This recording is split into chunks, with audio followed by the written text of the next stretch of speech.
Assalamualaikum, welcome back to my channel Cooking My Dreams. അപ്പോൾ ഓണമൊക്കെ വരെയല്ലേ, പായസം ഒരു മസ്റ്റ് ആയിട്ടുള്ള റെസിപ്പിയാണല്ലേ. എന്നാൽ ഇപ്രാവശ്യം പായസത്തിന് പകരം ചക്ക കൊണ്ട് ഒരു വെറൈറ്റി റെസിപ്പിയാണ് ഞാൻ നിങ്ങളുമായിട്ട് ഷെയർ ചെയ്യുന്നത്. അതിനെ ആദ്യം നമുക്ക് വേണ്ടത് നല്ല പഴുത്ത ചക്കയാണ്. ചക്കയുടെ കുരുവൊക്കെ കളഞ്ഞ് ചെറിയ പീസസ് ആയിട്ട് സ്ലൈസ് ചെയ്ത് വെക്കുക. ഇനി ഒരു നോൺ സ്റ്റിക് പാനിലേക്ക് ചക്കയുടെ പീസസ് ഇട്ട് കൊടുത്ത ശേഷം മധുരത്തിന് ആവശ്യമായിട്ടുള്ള പഞ്ചസാരയും ഒരു പീസ് ബട്ടറും കൂടെ ഇട്ട് നന്നായിട്ടൊന്ന് വഴറ്റിയെടുക്കുക. ആ പഞ്ചസാര കാരമലൈസ് ആയി ബ്രൗൺ കളർ ആവുന്നവരേക്കും വഴറ്റിയെടുക്കുക. ഇനി നമ്മളൊരു ഗ്ലാസ്സിലേക്ക് ഒരു മിക്സ് പ്രിപ്പയർ ചെയ്യണം. അതിനായിട്ട് ഒരു 2 ടേബിൾ സ്പൂൺ ഫ്രഷ് ക്രീമും ഒരു 1/4 കപ്പ് പാലും മധുരത്തിന് ആവശ്യമായിട്ടുള്ള പഞ്ചസാര ഇട്ട് നന്നായിട്ട് മിക്സ് ചെയ്യുക. പിന്നെ 2-3 പപ്പടം വറുത്തെടുക്കണം. അതിന് എണ്ണയിൽ നോർമൽ പപ്പടം ചുട്ടെടുക്കുക. എന്നിട്ട് പപ്പടം നന്നായിട്ട് പൊടിച്ച് മാറ്റി വെക്കുക.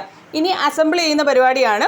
ഒരു ഗ്ലാസ് എടുത്ത് അതിലേക്ക് നമ്മുടെ ചക്ക വഴറ്റിയത് ഒരു 2 ടേബിൾ സ്പൂൺ ഇട്ട് കൊടുക്കുക. പിന്നെ നമ്മുടെ milk fresh cream mix 1/4 glass വരേക്ക് നിറച്ച ശേഷം ഏറ്റവും ടോപ്പിലായിട്ട് പപ്പടം പൊടിച്ചതും കൂടെ ഇട്ട് കൊടുത്ത് ഫിനിഷ് ചെയ്യുക. അങ്ങനെ നമ്മുടെ ചക്ക ഡിലൈറ്റ് റെഡിയായി. Good try out. Thank you for watching.